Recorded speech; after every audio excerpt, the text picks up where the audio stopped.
Hello guys, मैं Anil Kumar Shripal education channel में स्वागत है। हम पढ़ रहे थे ज्योग्राफी एमपी टेट पात्रता परीक्षा के लिए। तो हम पढ़ रहे थे अभी बाहरी जात और अंतर्जात, जिसमें से स्थलाकृति जो बनती है पृथ्वी पर, तो अंतर्जात द्वारा भी बनती है और बाहरी जात द्वारा भी बनता है। तो अंतर्जात हम कब कंप्लीट करेंगे? जब बाहरी जात कंप्लीट हो जाएगा। तो हमने बाहरी जात में क्या क्या कंप्लीट कर लिया था? पवन कंप्लीट कर लिया था और हिमानी कंप्लीट कर लिया था। क्लियर। तो आज करेंगे हम नदी। तो नदी द्वारा कौन कौन सी स्थलाकृतियां बनती हैं उसके बारे में पढ़ेंगे, जिसमें बाहरी जात को पूरा कंप्लीट करना है। इसमें से 1 या 2 नंबर का जरूर क्वेश्चन बने जाएंगे।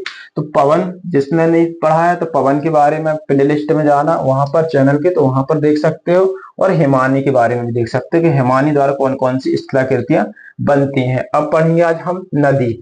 तो नदी द्वारा जो स्थलाकृतियां बनती हैं, तो इस नदी द्वारा तो बाहरी जात, क्योंकि ये बाहर बन रहे हो, तो अंतर्जात किसे बोलते हैं? जो पृथ्वी के अंदर जो लावा ठंडा हो जाता है उस द्वारा ये जो स्थलाकृतियों का निर्माण होता है उसे हम बहिर्जात बोलते हैं।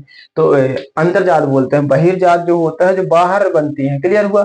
तो नदी, अब नदी के द्वारा किस तरीके के बनते हैं? पहले होगा बाढ़ का मैदान। तो बाढ़ का मैदान कैसे बनता है? आपने सोचा होगा बाढ़ का मैदान जो है तो बहिर्जात है का अंतर्जात, क्योंकि बाहर बन रहा है, पृथ्वी के बाहर बन रहा है।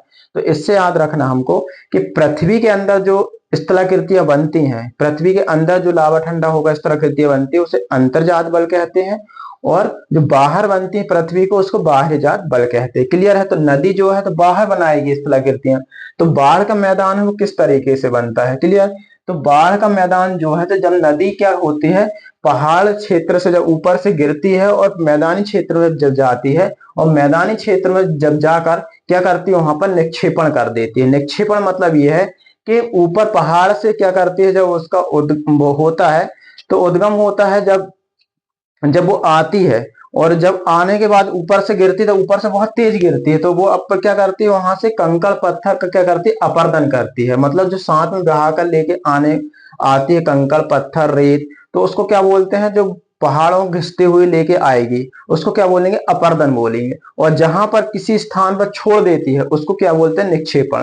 तो इस टॉपिक की जब कंप्लीट हो जाएगा तो हम एक टॉपिक इसको अलग है कि अपरदन किसे बोलते हैं, अपक्षय किसे बोलते हैं, है ना, और निक्षेपण किसे बोलते हैं। तो मैं आपको शॉर्ट में बता दूं कि अपक्षय जो होता है, जैसे मान लीजिए हम अपक्षय का बहुत वनस्पति के द्वारा भी होता है ना, ताप के द्वारा भी होता है। तो हम इसको एक पूरा एक टॉपिक है, इसको कंप्लीट उसमें कर लेंगे। पर मैं आपको बेसिक बता दूं, जो अपक्षय होता है, जैसे मान लीजिए पत्थर है, पत्थर में तापमान के कारण क्या होता है, ये मतलब बढ़ता है ना, फूलता है। और जिसी तरह से मान लो पानी गिरेगा, फिर जो सुकड़ेगा, तापमान फिर ऐसा होगा तो सुकड़ेगा, बढ़ेगा, सुकड़ेगा, बढ़ेगा, एक टाइम पर आएगा ये टुकड़ा में बढ़ जाएगा। तो इसके बोलते हैं अपक्षय। क्लियर हुआ। अब अपरदन किसे बोलते हैं? तो वही जो कंकड़ पत्थर है नदी द्वारा बहा कर लेके जाने को क्या बोलते हैं? अपरदन बोलते हैं।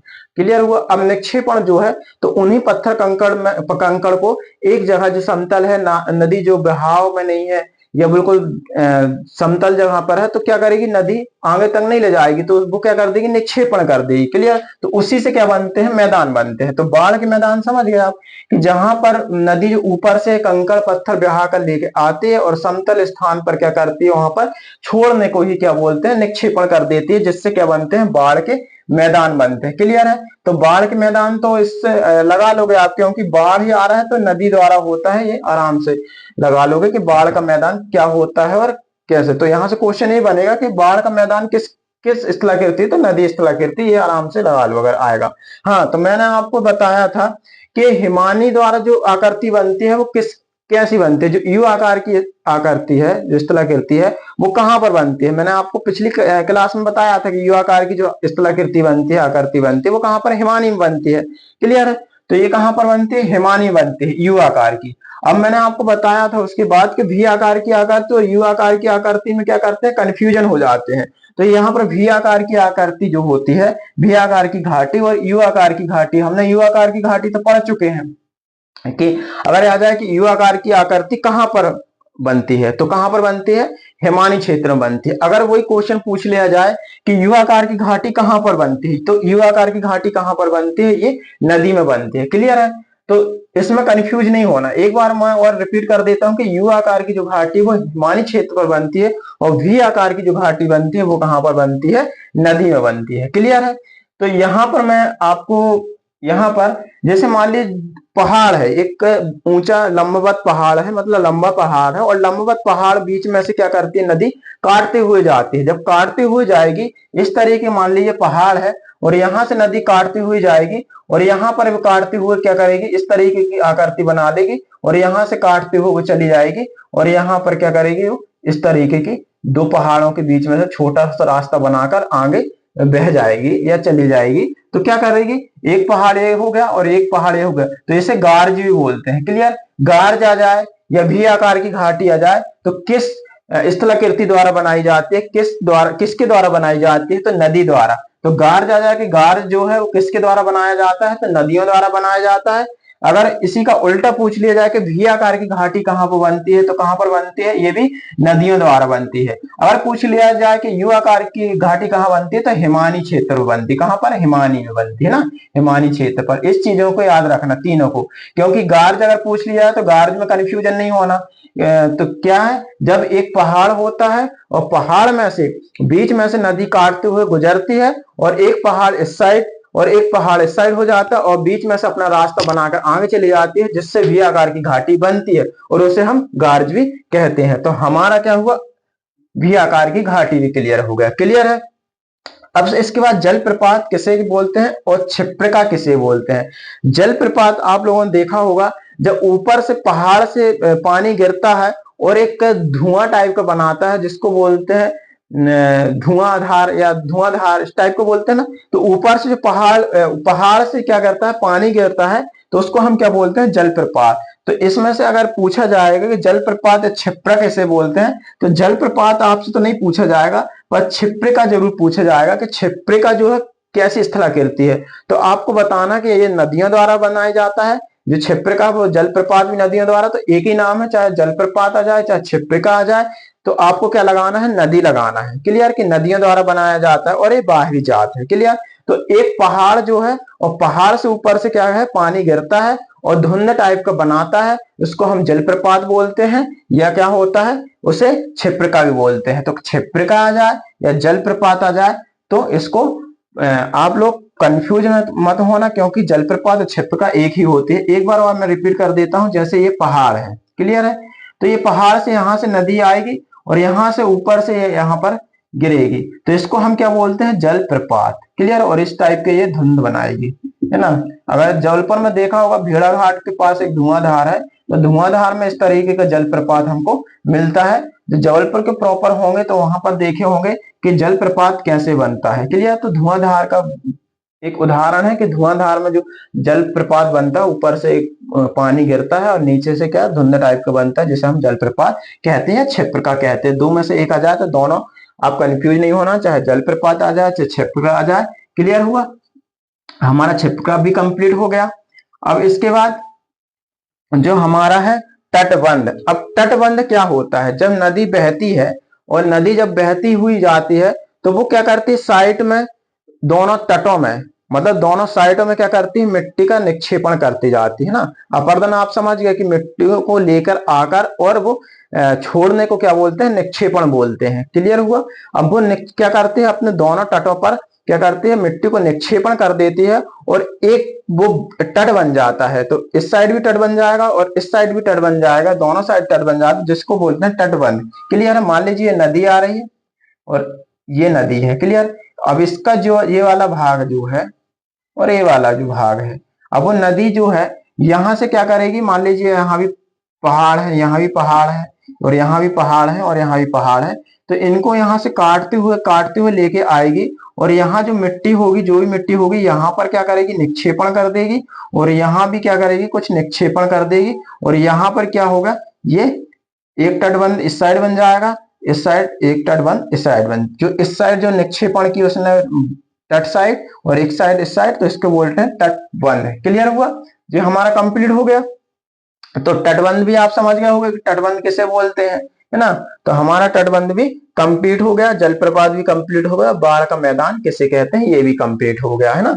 अब नदी विसर्प किसे बोलते हैं? नदी विसर्प आना क्या होता है देखिएगा। नदी विसर्प जो होती है, तो नदी जो होती है, तो नदी किस तरीके की बहती है? मान लीजिए अगर पहाड़ से गिर रही तो वो सीधी गिरेगी, क्लियर। जब मैदानी क्षेत्र पर जाती है, तो समतल जगह पर जाती है तो इस तरीके की बहती है, इस तरीके की बहती है, इस तरीके की बहेगी, क्लियर है। तो इस तरीके की जो बहेगी, तो उसको हम क्या बोलते हैं? विसर्प बोलते हैं ना। विसर्प अगर हमको याद रखना है, विसर्प मतलब सांप की तरह है। सांप कैसा रहता है? इस तरह रहता है सांप। तो विसर्प तो क्या है? विसर्प अगर आ जाए कि विसर्प जो होता है, जो स्थलाकृति विसर्प स्थलाकृति बनती है, वो किसके द्वारा बनती है? तो नदियों के द्वारा बनती है ना। तो ये विसर्प जो है, तो मैदानी समतल मैदान क्षेत्र पर वहां पर बनती है, क्लियर हुआ। तो अब विसर्प है, तो विसर्प से भी दो स्थलाकृति बनती है। तो कैसे बनते हैं? मान लीजिए इस समतल क्षेत्र पर पहुंची, और समतल क्षेत्र पर पहुंचने के बाद ये क्या करेगी? यहां से एक, यहां से क्या करेगी? जब वहां से यहां से बहुत ज्यादा उसको घुमाव होगा, यहां से बहुत घुमाव होगा और यहां से बहुत घुमाव होगा, तो वो यहां से क्या करेगी? यहां से एक रास्ता बना लेगी, और एक यहां से रास्ता इस तरीके का रास्ता बनाकर क्या करेगी? वो यहां पर आ जाएगी, है ना। तो ये जो ये है क्या है? अब ये एक खोर की तरह बन गया, तो गोखर झील बोलेंगे। क्या बोलेंगे? गोखर। गोखर झील बन गई, है ना। गोखर झील का निर्माण हो गया, क्योंकि गाय के खोर की जैसे हो गए हैं, तो गोखर झील। और इसको क्या बोलेंगे? विसर्प बोलेंगे। क्या बोलेंगे? विसर्प, क्लियर है। क्या बोलेंगे? विसर्प। अगर अब दो क्वेश्चन यहां से बनते हैं कि गोखर झील है वो किसके द्वारा बनती है? तो नदियों के द्वारा बनती है। और विसर्प जो है, विसर्प इस तरह की किसके द्वारा बनती है? वो भी नदियों के द्वारा बनती है ना। तो हमको यहां से क्वेश्चन बनेगा, तो आप आंख बंद करके लगा दोगे भाई बाढ़ तो नदियों में आती है, हम नदी लगा देंगे बस। और वी आकार का कंफ्यूजन हो गया, तो वो भी बता दिया कि नदियों द्वारा, और यू आकार की हिमानी द्वारा। अब जलप्रपात सभी को पता है जलप्रपात क्या होता है, इसमें से बहुत कम क्वेश्चन आते हैं। इसमें से आएगा विसर्प आएगा या गोखर आएगा। तो वो भी मैंने समझा दिया कि गोखर जो है क्या होती है? नदी जब समतल क्षेत्र पर जाती है और वो सांप की तरह घूमती है, और सांप की तरह चलने के कारण क्या करती है? और वो ज्यादा यहाँ पर मोड़ हो जाने के कारण वो सीधा अपना एक रास्ता बना लेगी, और एक गाय की खुर की तरह जैसे बन जाएगा, उसे हम गोखर झील नाम देते हैं। और विसर्प किसे बोलते हैं? विसर्प जो बोलते हैं नदी द्वारा जो स्थलाकृति बनती है, इस तरीके की बहती है, इस तरीके की जो बनेगी, उसको हम विसर्प कहेंगे। अब क्लियर हो गया। अब जलोढ़ शंकु, अब मैं इसको हटा देता हूं। अब जलोढ़ शंकु किसे कहते हैं? क्लियर है। देखिए जलोढ़ शंकु किसे कहते हैं? तो जलोढ़ शंकु जो होता है, तो नदी द्वारा क्या करते हैं? नदी द्वारा वो बहा के लेके आते हैं, रेत को बहा के लेके आएंगे, और क्या करेंगे? तो अपर्दन करके ऊपर से क्या करेंगे? पहाड़ को क्या करेंगे? अपर्दन करके हुए लेके आएंगे, और यहाँ पर निक्षेपण कर देंगे, और इस तरीके के क्या करते हैं? वो इस तरीके के टीले बन जाएंगे। इस तरीके के टीले बन जाने के कारण क्या बोलते हैं? सो हम जलोढ़ शंकु, जो शंकु की तरह बने हैं, ये शंकु। जैसे मान लो यहां से नदी आई, यहां से नदी आई, उसने यहां पर छोड़ दिया कुछ, यहां पर छोड़ दिया, यहां छोड़ दिया, यहां छोड़ दिया, तो ये क्या करेंगे? शंकु की तरह आकार बन गया, है ना। तो जलोढ़ शंकु क्या बोलते हैं? इसको जलोढ़ शंकु बोलते हैं ना। इसको क्या बोलते हैं? जलोढ़ शंकु, क्लियर हुआ। तो जलोढ़ शंकु किसे कहते हैं? नदियों द्वारा, इस तरह के नदियों द्वारा बनाया जाता है। और जलोढ़ शंकु जो है पहाड़ से क्या करते हैं? अपर्दन करके लेके आते हैं, और निक्षेपण करते हैं, और छोड़ते जाते हैं, छोड़ते जाते हैं, निक्षेपण करते जाते हैं, और एक समय आता है वो जलोढ़ शंकु का निर्माण कर लेता है, क्लियर है। तो हमारा जलोढ़ शंकु भी क्लियर हो गया। अब नदी द्वीप किसे कहते हैं? देखिए नदी द्वीप क्या होता है। अब नदी द्वीप जो होता है, तो नदी द्वीप जो है कि चारों साइड जब पानी, मान लीजिए यहां पर एक पहाड़ है, क्लियर है, एक पहाड़ है, ये है ना, टापू है, और यहां से भी पानी बह रहा है, यहां से भी पानी बह रहा है, यहां से भी पानी बह रहा है, यहां से एक नदी उसने, ये अब बीच में से एक टापू की तरह दिखाई देगा। चारों ओर जहां पर पानी होता है उसे हम द्वीप बोलते हैं, है ना, द्वीप बोलते हैं। तो नदी द्वीप है, जैसे हम बोलते हैं द्वीप समूह। द्वीप समूह क्यों बोलते हैं? क्योंकि चारों साइड पानी है, वहां पर छोटे छोटे द्वीप हैं, और छोटे छोटे द्वीपों को मिलाकर समूह होता है, और समूह इसलिए बोलते हैं द्वीप समूह। तो इसी तरह के नदी द्वीप, तो नदी द्वीप किसे कहेंगे? चारों ओर पानी जो रहता है और बीच में कुछ भाग उभरा हुआ होता है, उसे हम द्वीप बोलते हैं, क्लियर है। अब द्वीप समूह आ जाएगा कि बहुत सारे द्वीप होंगे, उसे द्वीप समूह बोल देंगे, इसलिए बोलते हैं लक्षद्वीप समूह, है ना, अंडमान निकोबार द्वीप समूह। पर यहाँ छोटे की बात हो रही, नदी द्वीप समूह। अगर द्वीप आ जाए तो आप लोग अगर क्वेश्चन आ जाए कि द्वीप कहाँ बनते हैं, तो आप नदियों द्वारा, कहाँ बनते हैं, नदी द्वारा बनते हैं। क्लियर है। तो द्वीप जो होता है चारों ओर पानी से भरा हुआ और बीच में कुछ उभरा हुआ जो टापू होता है, जो पहाड़ पर्वत होता है, उसे हम द्वीप बोलते हैं। क्लियर हुआ। तो द्वीप भी हो गया। अब इसके बाद एक और पूछता है डेल्टा, है ना, डेल्टा पूछता है। क्या पूछता है, डेल्टा पूछता है ना। डेल्टा यहां नहीं लिख पाया हूं तो यहां लिख दे रहा हूं डेल्टा। तो डेल्टा किसे कहते हैं, देखिए डेल्टा जब हम पहाड़ से नदी निकलती है और फिर इसके बाद समतल मैदान में पहुंची, मैदान क्षेत्र में पहुंची, मैदान क्षेत्र में पहुंचने के बाद जब क्या होती है, या बंगाल की खाड़ी में गिरेगी या फिर अरब सागर में जाकर नदी मिलेगी। क्लियर। जब वहां पर मिलने के पहले क्या होती है, नदी जैसे मान लीजिए यहां से नदी बही, ठीक है, यहां से नदी बही, यहां से नदी, अब ये क्या है, ये मान लीजिए सागर है, बंगाल की खाड़ी समझ लिए या फिर अरब सागर समझ लिए। क्लियर।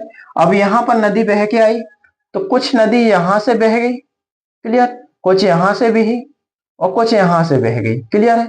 कुछ यहां से, तो यहां पर जो टीला बनेंगे, यहां पर, यहां पर, यहां पर, क्योंकि वो वहां तक पहुंचते पहुंचते इतना ज्यादा समतल क्षेत्र आ जाता है कि नदी एक साथ नहीं बह सकती। कुछ भाग यहां से बहेगी, कुछ भाग यहां से बह जाएगी, यहां से बहेगी, और कुछ भाग यहां से बहेगी। अब कुछ चीज यहां से वो अपर्दन करते हुए ले गई और उसने यहां पर छोड़ दिया और यहां पर निक्षेपण कर दिया, यहां भी निक्षेपण कर दिया, और ये निक्षेपण करते करते करते करते एक डेल्टा बना दिया, मतलब एक टापू बना दिया। तो यहां से अब वो डेल्टा बन गया, तो यहां से पानी कुछ यहां से निकल गया, सागर में मिल गया, और यहां से कुछ मिल गया और यहां से, और बीच में से जो डेल्टा बन गया, तो इसको हम बोलते हैं डेल्टा। क्लियर है। इसका सही उदाहरण जो है सुंदरवन डेल्टा है ना। तो जैसे डेल्टा कौन बना, जैसे ब्रह्मपुत्र हुई, है ना, सिंधु नदी हुई, ये डेल्टा बनाती हैं। तो डेल्टा किसे कहते हैं, समझ गए। जब एक नदी पहाड़ से जाती हुई और समतल मैदानी क्षेत्र में पहुंचती है, समतल मैदानी क्षेत्र पहुंचने में वहां पर क्या करती है, वो जरूर मिट्टी का निर्माण, मतलब निक्षेपण कर देती है। अभी हम मिट्टियों के बारे में पढ़ेंगे ना जब, कि जरूर मिट्टी का निर्माण कैसे होता है, लाल मिट्टी का निर्माण कैसे होता है, काली मिट्टी का निर्माण कैसे होता है। तो वहां पर एक चीज जरूर याद रखना कि मैंने आपको बताया था कि सर ने बताया था, हाँ, कि जरूर मिट्टी जो नदियों द्वारा बहा के लेके आया जाता है उसमें हम जरूर मिट्टी कहते हैं। तो वो जो उत्तरी मैदान है तो किसके द्वारा बना है, तो उत्तरी मैदान अगर पूछ लिया जाए कि उत्तरी मैदान किसके द्वारा बना है, तो भाई ये जरूर मिट्टी के द्वारा बना है ना। तो जरूर मिट्टी को, सबसे उपजाऊ मिट्टी कौन सी है, जरूर मिट्टी है। सबसे ज्यादा भारत में कौन सी मिट्टी पाई, जरूर मिट्टी पाई जाती है। तो ये चीजें याद रखना, जब हम मिट्टियों के बारे में पढ़ेंगे जरूर मिट्टी जरूर आएगी। तो क्या करती है, उत्तरी मैदान में छोड़ देती है। अब कुछ भाग जो है वो बहा के लेके आती है, और समुद्री जो मुहाना, इसको क्या बोलते हैं, जहां से निकलती उद्गम, और जहां पर मिलेगी उसको मुहाना। क्लियर। अब ये क्या करेगी, ये डेल्टा, अब यहां से जो कुछ चीज लाके उसने यहाँ पर छोड़ दिया, और यहाँ पर अब जहां से रास्ता मिल गया वो जाके सागर में मिल गई, और यहाँ पर उसने क्या कर दिया, डेल्टा का निर्माण कर दिया। क्लियर है। तो हमारा बाढ़ का मैदान कंप्लीट हो गया, है ना। और इसके बाद वी आकार की घाटी का निर्माण, वी आकार की घाटी जो होती है वो किस तरीके की होती है, मैंने अभी आपको समझाया। जलप्रपात, छिप्रका, तटबंध, है ना, नदी विसर्ग, जरूर। तो एक बार मैं आपको और रिवीजन करवा देता हूँ जिससे आपको याद हो जाएगा। क्लियर है। और बाढ़ के मैदान, तो बाढ़ के मैदान जो किस तरीके के बनते हैं, अभी समझाया था कि बाढ़ के मैदान जो होते हैं कि नदी जो लेके आएगी बहाकर, अपर्दन करके लेके आएगी और समतल क्षेत्र में जाकर निक्षेपण कर देगी, और बाढ़ या बाढ़ वाले क्षेत्र में क्या करेगी, निक्षेपण कर देगी, और वो एक मैदान बन जाएगा, एक मैदान बन जाएगा। उसे बोलते हैं बाढ़ का मैदान, क्योंकि बाढ़ के द्वारा मिट्टी बहा के लेके आई और वहां पर निक्षेपण कर दी और पानी निकल गया और मिट्टी को छोड़ दी, जिसके कारण से वहां पर क्या हुआ, मैदान बन गया। तो बाढ़ का मैदान कंप्लीट हो गया। क्लियर है। इसके बाद सेकंड क्या बताया था मैंने, वी आकार की घाटी या गाल। तो वी आकार की घाटी कैसे बनती है, वी आकार की घाटी ऐसे बनती है, जब एक पहाड़ है और पहाड़ को काटते हुए क्या करती है, वो आगे बढ़ती है नदी, और बीच में से क्या करती है, काट के दो, एक पहाड़ का क्या करेगी, दो पहाड़ कर देगी, दो पहाड़ बीच में से बह के वो आगे बढ़ जाती है। तो क्या करती है वो, तो एक बहुत वी आकार की घाटी का निर्माण कर देती है, और जिसे हम क्या बोलते हैं, गार्ज भी बोलते हैं ना। और इसी तरह के हिमानी में भी समझाया रहा कि यू आकार की घाटी क्या होती है, एक मुख्य होती है और हिम जो पिघल के आते हैं और वो क्या करते हैं, वी आकार की घाटी बना लेते हैं ना, वी आकार की घाटी बना लेते हैं। तो इस वाली वीडियो को जिसने नहीं देखा तो वो जाकर के प्ले लिस्ट में देख सकता है, हिमानी पवन पढ़ा दिया था मैंने। अब वी आकार की घाटी भी हो गया है ना, कि वी आकार की घाटी कैसे बनती है, नदियों द्वारा बनती है, और गार्ज कैसे बनता है, नदियों द्वारा बनता है। क्लियर है। अब है जलप्रपात और क्षिप्रका। तो ये भी समझा दिया था, जलप्रपात और क्षिप्रका किसे कहते हैं। तो जलप्रपात और क्षिप्रका जो होता है, एक पहाड़ होता है और पहाड़ को ऊपर से नदी क्या है, तेजी के साथ, रफ्तार के साथ नीचे पानी गिरता है, जिसके कारण से क्या होता है, एक धुआं की तरह बनता है, जिसे हम जलप्रपात कहते हैं, और वही जलप्रपात का नाम है क्षिप्रका। क्लियर है। तो जलप्रपात तो नहीं आएगा, पर क्षिप्रका के चांस है कि क्षिप्रा पूछ लिया जाए कि किसके द्वारा बनता है, तो नदी के द्वारा बनता है। जो पात्रता परीक्षा है, इतना हार्ड नहीं क्वेश्चन पूछेगी, वहां पर नॉर्मल क्वेश्चन पूछेगी, आपका बेसिक बेसिक कंप्लीट है, थोड़ा सा एडवांस ही पूछेगी, बट इतना ज्यादा डीप में नहीं पूछती है। जब चयन परीक्षा होती है जब डीप में पूछते हैं। क्लियर। पर हम डीप में भी पढ़ते जाएंगे कि डीप में क्या क्या है। तो हमने बाहरी जात जो है, तो बाहरी जात में ये चीज बस है और बाकी कुछ नहीं। तटबंध क्या है, तटबंध जो है, तो तटबंध क्या, वो नदी के दोनों साइड जो तट होते हैं उसको तटबंध कहते हैं। तो नदी क्या करती है, नदी रेत लेके आएगी और अपनी साइड में क्या करेगी, निक्षेपण करते जाएगी, उसे हम तटबंध बोलते हैं। क्लियर है। तो तटबंध भी आप समझ गए। तो तटबंध तो आप समझते होंगे कि भाई किसके द्वारा होते हैं, पानी, तटबंध एक नदी के साइड वाला तट होता है, इतना तो समझते हैं अपन कि तट जो होता है उसे तटबंध बोलते हैं, नदी द्वारा होता है इसका, है ना। अब इसके बाद नदी और विसर्प। नदी विसर्प किसे कहते हैं, तो नदी विसर्प कंफ्यूजन वाला थोड़ा सा वो है कि नदी विसर्प किसे कहते हैं ना। तो नदी विसर्प जो है, नदी तो नहीं देगा वो, ये बस पूछ लेगा कि विसर्प स्थलाकृति किसके द्वारा बनती है, तो क्या बोलना है कि नदी द्वारा बनती है ना। तो विसर्प जो है तो किस तरीके की बताया रहा मैंने, इसके सांप की तरह इस तरीके की जो बनेगी, इसको हम क्या बोलते हैं, विसर्प, नदी विसर्प बोलते हैं। क्लियर। तो इसी तरह के यहाँ से वो अगर ज्यादा घुमाव होता है और यहाँ से वो आकर मिल जाती है, जिससे हम गोकर झील का निर्माण हो जाता है। ये भी हो गया। अब जलोढ़ शंकु किसे, मैंने बताया जलोढ़ जो मिट्टी होती है वो कैसे लेके आते हैं, पहाड़ क्षेत्र से क्या करेगा, वो बहा के लेके आएगी और समतल क्षेत्र में इस तरीके की क्या करेगी, छोटे छोटे टीलों का निर्माण कर देगी, जिसको हम क्या बोलते हैं, जलोढ़ शंकु। क्लियर है। अब द्वीप। अब द्वीप तो आप समझते हो गए, जैसे दो द्वीप, लक्षद्वीप समूह है ना, अंडमान निकोबार द्वीप समूह, तो इसी तरह उसको समूह बोल देते हैं क्योंकि बहुत सारे द्वीप हैं। तो वहां पर इसी तरीके के नदी द्वीप, चारों ओर पानी से भरा हुआ, बीच का कुछ भाग उभरा हुआ होता है, जिसे हम द्वीप कहते हैं। क्लियर है। तो द्वीप बस पूछ लिया जाए तो नदी लगा देना। अब डेल्टा। अब डेल्टा अगर पूछ लिया जाए तो डेल्टा क्या है, कि जब नदी का उद्गम होता है और समतल क्षेत्र पहुंचने के बाद जब सागर और बंगाल की खाड़ी मिलती है और मोहाना पर जाकर क्या होता है, कुछ नदी क्या करते हैं, अपने निक्षेपण कर देती है, और निक्षेपण करने के बाद कुछ भाग ऐसे जहां से उसको रास्ता मिलता है पानी में मिल जाए, उसमें सागरों में मिल जाती है, बंगाल की खाड़ी हो चाहे अरब सागर हो, वहां जाकर मिलेगी और बीच में क्या करेगी, वो डेल्टा का निर्माण कर लेती है ना। तो इसे इस तरीके से डेल्टा भी, तो मैंने आपको दो बार रिवीजन भी करवा, एक बार समझा दिया, एक बार रिवीजन भी करवा दिया, आपके माइंड बैठ गया होगा। अब हम नेक्स्ट क्लास में क्या करेंगे, अब समुद्री तट है ना, तो समुद्री तट में भी आपसे पूछा जाएगा है ना इसका। तो हमारा ये एक ही क्लास में कंप्लीट करने की कोशिश करेंगे है ना, या लंबी क्लास हो जाती है, इस कारण से क्या है, अब ये है, अगर मान लो हम पवन को भी समझाते, हिमानी को, नदी को भी, समुद्र तंग, तो बहुत लंबी वीडियो क्लासेस हो जाती, इसलिए हम क्या करेंगे, अब समुद्र तरंग और ये क्रस्ट स्थलाकृति को हम एक ही क्लास में कंप्लीट कर लेंगे। इसके बाद अंतरजात में जो स्थलाकृति बनती है उसको कंप्लीट कर लेंगे। तो इस तरीके से हम क्या करेंगे, यूनिट वाइज सिलेबस कंप्लीट करते जाएंगे। अभी दिसंबर में एग्जाम है, अभी 5 महीने का समय है, तो हम 5 महीने में आराम से एक एक टॉपिक को कंप्लीट करते जाएंगे, और फिर लास्ट में किस तरीके के क्वेश्चन बनते हैं तो उसको भी कंप्लीट करेंगे। क्लियर है। तो हमारा क्या रह गया, अब समुद्री तरंग रह गया और क्रस्ट स्थलाकृति रह गया। बाकी हमारा 3 टॉपिक, पवन, हिमानी, नदी, तीनों जो है बाहरी जात बल, बहिर्जात जात बल से होता है, स्थलाकृतियां बनती हैं, जिस कारण से हमने 3 टॉपिक कंप्लीट कर चुके हैं। और जिसने नहीं देखा तो हिमानी और पवन जाकर आगे वाली क्लास में जो मैंने करा चुका हूं उसमें जाकर देखिएगा, तो आपको पूरा समझ में आ जाएगा, है ना। तो इसी तरह के आपको क्लास लेने के लिए हमारे चैनल को सब्सक्राइब करें और लाइक करें, और जो आपके दोस्त जो है पात्रता परीक्षा की तैयारी कर रहे हैं तो उनको आप शेयर कर सकते हैं और वो भी अच्छे से तैयारी कर सकते हैं। तो ये जो हमने आपको समझाया है, तो ये नहीं कि पात्रता परीक्षा बस में पूछा जाएगा। जैसे अभी केवीएस का चल रहा है कि केवीएस की भी वैकेंसी आने वाली है, एनवीएस की भी आने वाली है, और आर्मी स्कूल के भी अभी फॉर्म फिल हो रहे हैं। तो वहां भी मतलब भाई ज्योग्राफी तो कहीं से ही पूछ सकता है क्वेश्चन, है ना, तो उसमें भी काम आ सकता है। तो हम एक चीज को अगर कंप्लीट करते हैं, एक चीज को हम पढ़ते हैं ज्योग्राफी में, एक टॉपिक कंप्लीट करते हैं, तो हमारे केवीएस, एनवीएस, एमपी टेट, है ना, जैसे अगर सीटेट है तो सीटेट में भी पूछ लेता है कई बार, है ना। तो इस तरीके की क्या है, हम एक टॉपिक को कंप्लीट करने में हमको बहुत सारा फायदा हो जाता है। तो हमारे आज क्लास खत्म हुई, अब हम कल करेंगे समुद्री तरंग और क्रस्ट। क्लियर है?